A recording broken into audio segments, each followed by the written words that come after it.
I think this is a purely political exercise that adds nothing to the sum total of information. It doesn't allow anyone to get away with anything. All of these aspects of it are being dealt with in one way or another already. Ever wish you could read the mind of the men standing behind him? That's Mitch McConnell speaking about this January 6th commission this afternoon. We could, as we said, see a Senate vote on this as early as this week. Today, Senator Lisa Murkowski of Alaska became the first Senate Republican to announce support for the commission. Romney and Collins say they support the commission but want changes made to it first.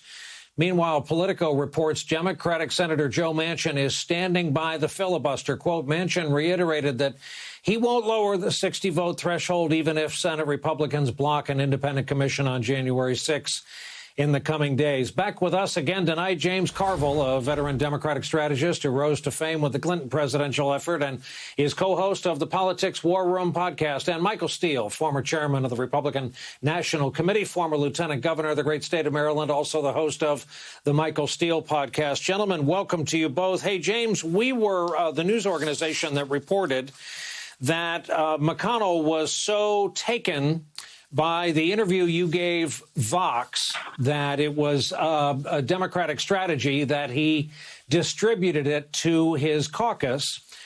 To our audience, I'll remind you that here's some of James' comments in that.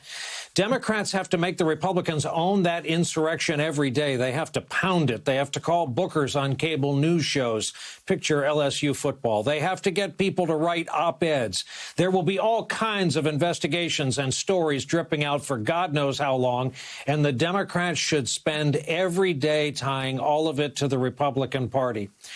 So, James, I have a dual question for you. Has your party lived up to that challenge you laid down, and or are the Republicans doing it for you through their intransigence? Well, so, Brian, as I understand this is the largest investigation in the history of the United States Department of Justice. This was an attack on law enforcement. This was an attack that tried to stop a constitutionally mandated act of Congress. And all of a sudden, Mitch McConnell says we can't do anything because some bony butt Cajun guy in Louisiana might make it political. I mean, it's so ludicrous on its face. It's hard to keep a straight face. I mean, my God, Mitch McConnell is just frightened at the thought that anybody would make politics out of anything in the United States. You almost got to watch this. And now they tell us it was just some nice tourists that were coming into the Capitol, and they just wanted to participate in American democracy. It's really it's going to come out. They can have a commission or not. There are 400 indictments already, and there's going to be more to come. And I think it's dawned on a lot of these Republicans that there might be people that were inside that building that were aiding and abetting this maybe one of the largest domestic crimes in the history of the United States. So, I mean, I'm sorry, Senator McConnell, if you're scared of politics, I know you would never engage in such a dastardly profession as politics. Oh, my God. So, Michael Steele, as you and I both get over the shock of learning more about James' anatomy than we had bargained for during the course of this broadcast, let me ask you this. If you still had your old job title, how would you advise your fellow Republicans to approach this commission? Well, to stand on the side of America. I'm sorry. I just don't get what the obstacle is here. It just makes no sense to me. You know, the fact of the matter is, I mean, James put his finger on it, is the fact that you probably have some Republicans who have their behinds exposed on this and don't want the heat that comes from that exposure.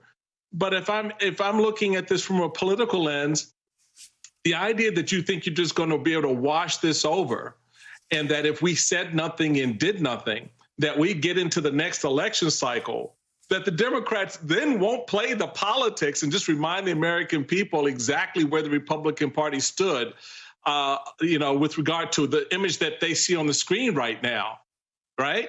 I mean, that's very clear. That hat he's wearing doesn't say Antifa. Okay, so the back of that cap doesn't say BLM. So you have to understand what it is we're watching that we all saw, and don't think that the politics won't remind Americans how they felt in watching what they saw. So my advice would be get on the side of America on this, do a full-throated commission like we did after we were attacked by foreign aggressors, and understand exactly what may fall from this. And that may be that a number of those people who were fist bumping and high-fiving and saying stupid crap like we hear today may have got a text or two that gets exposed. And guess what? That's on them. That's not on your party, right? That's on them. Don't make it a part of your party. But the tack that they're taking is that we will forget, we won't care, we'll be more interested in where the stock market is, or where our 401k is, and the democracy be damned.